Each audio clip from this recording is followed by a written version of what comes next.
आज की ये कहानी एक ऐसे डॉक्टर के बारे में है जो लोगों की ज़िंदगी बचाने की जगह उनसे उनकी ज़िंदगी ही छीन लेता था और इसी वजह से आज सब उसे डॉक्टर डेथ के नाम से जानते हैं। उत्तर प्रदेश के अलीगंज जिले में एक छोटा सा गांव है पुरैनी। यहाँ जन्म हुआ था देवेंद्र शर्मा का।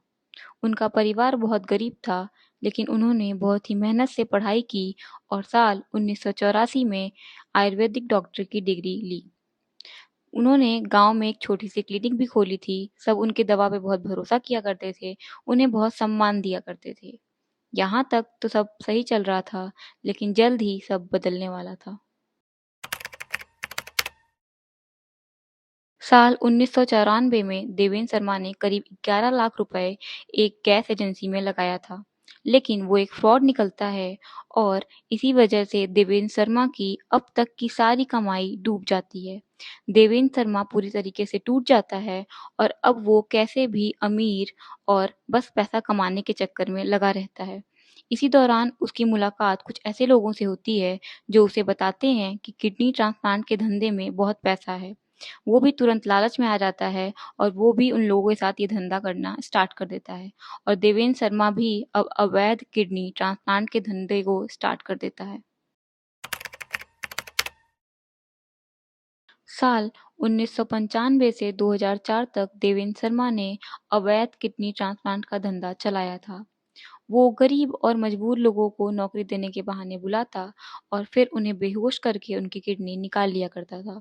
फिर वो उन किडनी को 4 से 5 लाख रुपए में बेच दिया करता था उन लोगों को जिसको किडनी की ज़रूरत हुआ करती थी।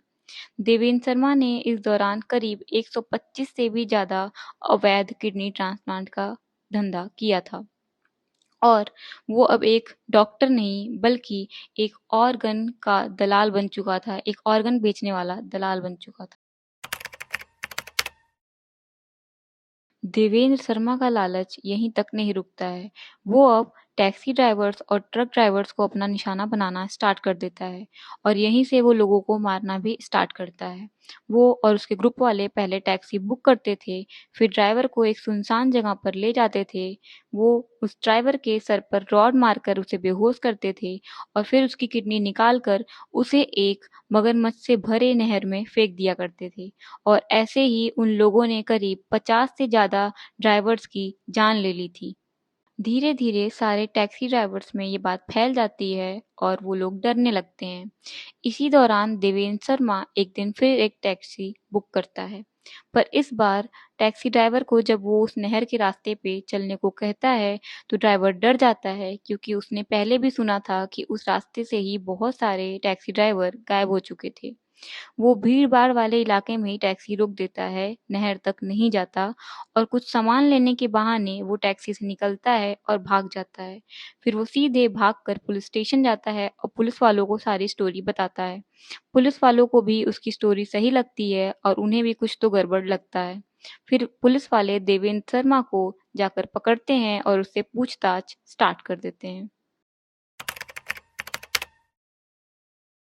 एक तरफ जहां पुलिस वालों को लग रहा था कि देवेंद्र शर्मा ने करीब 25 लोगों को मारा है, लेकिन देवेंद्र शर्मा उन्हें पूछताछ के दौरान खुद बताता है कि उसने 50 से भी ज़्यादा लोगों को मारा है। और जब पुलिस पूछती है कि उन सब की बॉडी कहाँ है, देवेंद्र शर्मा बोलता है बॉडी तो कभी भी नहीं मिल सकती, क्योंकि वो उन लोगों को मारकर एक मगरमच्छ से भरी नहर में फेंक दिया करता था और बॉडी को तो मगरमच्छ अब तक खा चुके होंगे। 2004 में देवेंद्र शर्मा अरेस्ट होता है, उसे 7 साल की कैद और फांसी की सजा सुनाई जाती है। लेकिन ये केस यहाँ खत्म नहीं होता, बल्कि एक नया मोड़ ले लेता है। जनवरी 2023 में देवेंद्र शर्मा को 20 दिन की पैरोल दे दी जाती है उसकी मां से मिलने के लिए, ये कहते हुए कि जेल में उसका बर्ताव अच्छा था। लेकिन देवेंद्र शर्मा 20 दिन बाद वापस नहीं आता।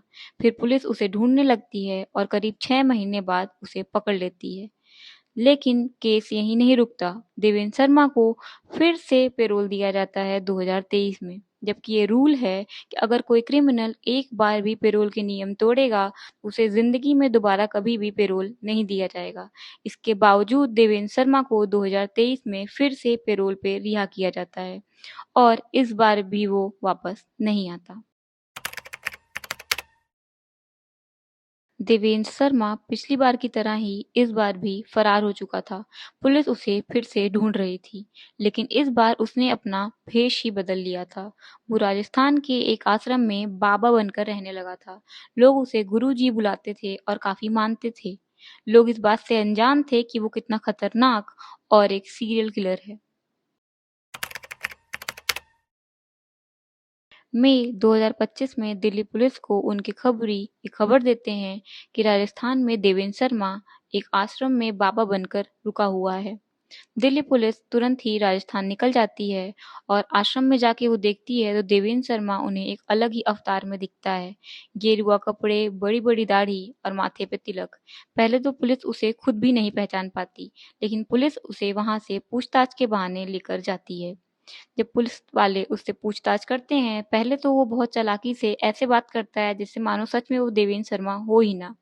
लेकिन फिर फिंगरप्रिंट की हेल्प से पुलिस वाले उसे पकड़ लेते हैं और ये प्रूफ हो जाता है कि वो ही है डॉक्टर डेथ देवेंद्र शर्मा।